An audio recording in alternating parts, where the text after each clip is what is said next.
कामं बाजूला करून पहिला बाळाला खाऊ पिऊ घालतो. त्याच पद्धतीने आपल्या गर्भात वाढणाऱ्या बाळासाठी जेव्हा तुम्हाला भूक लागते तेव्हा सर्वप्रथम तुम्ही अन्न आणि पाणी घेऊन नंतरच दुसऱ्या कामाला सुरुवात करा. ह्याच्यामुळे तुम्हाला कसं होईल की बाळ अगदी रेग्युलर व्यवस्थित वाढ होईल आणि त्याच्यामध्ये तुम्हाला काहीही वाढ झाल्यामुळे बाळाची डिलिव्हरी तुमची नॉर्मल होते. हालचाल केल्यामुळे डिलिव्हरी नॉर्मल होते. सिझेरियनचे प्रॉब्लेम्स येत नाही. आणि जसं डिलिव्हरी झाली की त्याच्यानंतर पहिल्यांदा तुम्हाला काम असं तुमचं की जे कोलेस्ट्रॉल म्हणतो आपण त्याला, जे चीज दुधाचं असतं ते पहिल्या बाळाला द्यायचं असतं. कारण त्याच्यामध्ये बाळासाठी खूप मोठी प्रतिकार शक्ती असते आणि या प्रतिकार शक्तीमुळे आपलं बाळ पुढे जाऊन सुदृढ होतं. त्याच्यामध्ये रोग प्रतिकारक शक्ती निर्माण होते. म्हणून ते कोलेस्ट्रॉल असं ते बाळाला पाजायला हवं. त्याच्याच बरोबर बाळ जन्माला आल्यानंतर त्याचं वजन करणं किंवा वजन त्याला 2.5 किलोच्या वर बाळ आहे की नाही हे बघणं, तर ते नसेल तर काचेत ठेवणे हे प्रकार घडतात. त्याच्यासाठी त्याचं प्रिपरेशन बाळ पोटात असताना सगळं करायचं असतं.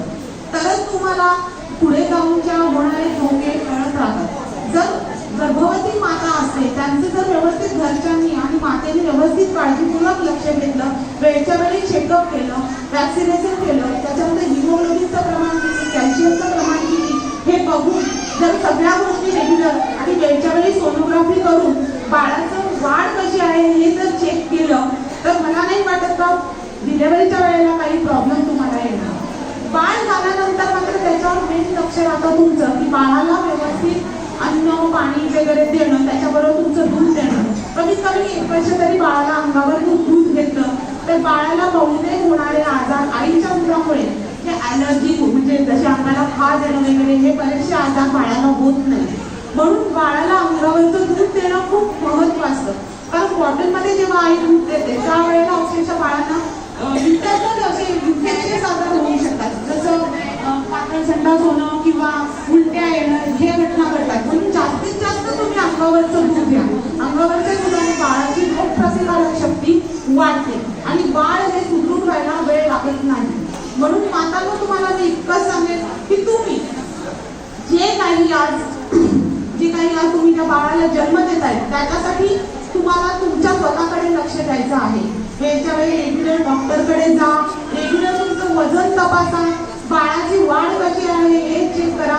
खूप मोठी गोष्ट नसते, घाबरण्याची तर अजिबात नसते. ज्या वेळेला आपण आता विचार करतो ना तेव्हा आजूबाजूच्या झोपडपट्टीकडे लक्ष द्या. ती झोपडपट्टीतल्या बायका अक्षरशः कुठल्याही डॉक्टरकडे न जाताना सुद्धा नैसर्गिकरित्या छानपैकी त्यांची डिलिव्हरी होते. उगाच मनात असा भाऊ करू नका की मी प्रेग्नेंट आहे, कसं होणार काय होणार. एकदम नॅचरली घ्या. देवांचे धर्मग्रंथ वगैरे वाचा, चांगल्या वातावरणात राहा, खुश राहा, आनंदी राहा.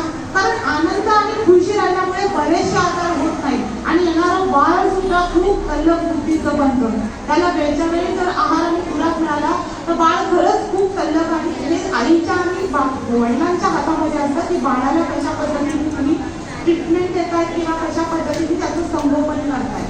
तुम्हाला आज या पुस्तक असलेलं आहे तर तुम्हाला काही मला प्रश्न विचारायचे असेल तर तुम्ही विचारू शकता. तुम्हाला काही कंडिशन्स असतील किंवा काही प्रॉब्लेम्स असतील तर तुम्हाला मला नक्कीच विचारा, मी त्याची तुम्हाला उत्तरं देणार. आणि दुसरी गोष्ट अशी की मी या गावासाठी आज माझं थेंब फाउंडेशन आहे आणि थेंब फाउंडेशन तर्फे मी सामाजिक कार्यामध्ये सक्रिय आहे. तर आपल्या गावातल्या स्त्रियांसाठी स्पेशली मी एक योजना चालू केलेली आहे गर्भवती स्त्रियांसाठी की ज्यांना जर काय समजा माझ्याकडे येऊन ट्रीटमेंट म्हणजे दर महिन्याची जर ट्रीटमेंट तुम्ही घ्यायची असेल तर फक्त 20 रुपये नोंदणी फी करून त्यांनी माझ्याकडे यावं आणि ट्रीटमेंट दर महिन्याला चेकअप जे असेल आणि ते सगळ्यांनी करावं. तर हे स्पेशली फक्त आणि फक्त एक सामाजिक भावनेतून आणि या गावाचं मी काहीतरी देणं लागते म्हणून हे मी आज इथे योजना जाहीर करते की ज्या गावामध्ये अंगणवाडीच्या ज्या सेविका आहेत तुम्हाला सुद्धा सांगते, आशा ज्या आहेत त्यांनी सुद्धा सांगते की तुम्ही ज्या काही गर्भवती महिला आहेत त्यांना कधी मोठी पोटात दुखणं किंवा काय ब्लिडिंग वगैरे होणं असा कुठलाही प्रॉब्लेम असेल तर त्यांनी माझ्याकडे दर महिन्याला चेकअपला येऊन चेकअप फक्त 20 रुपये त्यांनी नोंदणी फी करायची आणि चेकअप दर महिन्याला 20 रुपये नोंदणी करून माझ्याकडे फ्रीमध्ये चेकअप करून जायचं. आणि हे फक्त आणि फक्त माझ्या थेंब फाउंडेशनच्या मार्फत या गावाची सेवा म्हणून मी सुरू केलेली आहे. ओके. आणि हे झालं तर तुम्ही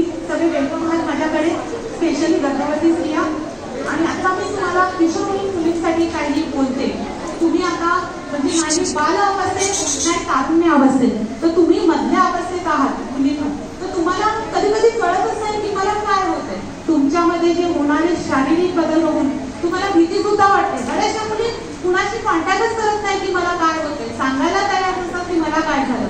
मग अशा वेळेला त्यांनी काय करावं की तुम्ही जास्तीत जास्त तुमच्या जवळचं कोण असतं तर तुमच्या शाळेतली टीचर आणि मैत्रिणींना पण ऍक्च्युली माहिती नसतं, तर तुमच्या शाळेतली टीचर आणि तुमची आई किंवा मोठी बहीण असेल ही खरी तुमची मैत्रीण असते, तर तुम्ही त्यांच्याशी संपर्क साधायला पाहिजे की बाबा मला असं असं होतंय, माझ्यामध्ये काहीतरी चेंजेस होत आहेत, मला असं झालं की काय करू. मग त्या काय करणार आहे, त्यांना समजत असेल तर तुम्हाला सांगतील किंवा जवळच्या डॉक्टरकडे तरी तुम्हाला घेऊन जातील. पण असं घाबरू नका. हा नैसर्गिक बदल सगळ्यांनी नॉर्मली आणि नॅचरली स्वीकारायचा. असं घाबरायचं नाही की माझ्या शरीरात हे बदल काय होतात, मला असं का वाटतं.